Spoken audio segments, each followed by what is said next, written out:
Hello বন্ধুরা, কেমন আছো? আশা করি সবাই ভালো আছো। আমি অনেক অনেক ভালো আছি। চলে এসেছি নেমন্তন্ন বাড়ি। কোথায়, কিসের নেমন্তন্ন তোমাদের সাথে বলছি তো। আগে চলো বসে পড়ি খেতে। মালাটা উল্টে গেছে, ভগবান। চলো।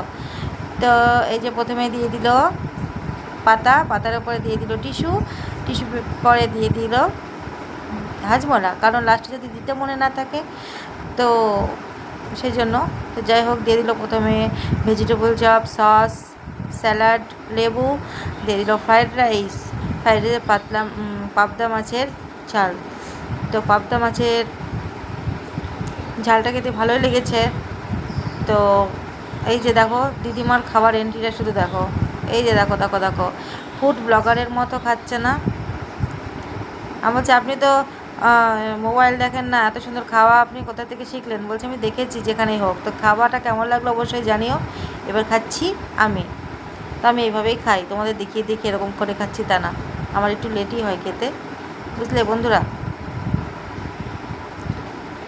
তারপরে আমি বললাম সাদা ভাত নেবো না, কিন্তু গ্রামের ছেলেপিলে চেনাশোনা তো জোর করে আমাকে কয়কটা ভাত দিয়ে দিল। বললাম নেবো না, তো যাই হোক বলছে নেবে না কেন?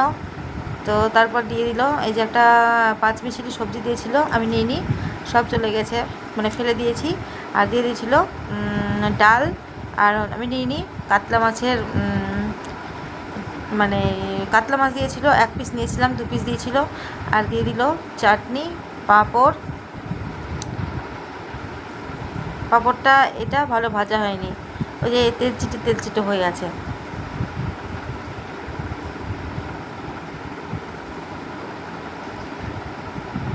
চাটনিটা কিন্তু খেতে অসম্ভব ভালো হয়েছিল। অনেক দিন পর এত সুন্দর একটা চাটনি খেলাম, টক টক মিষ্টি মিষ্টি, দারুণ লাগছিলো খেতে।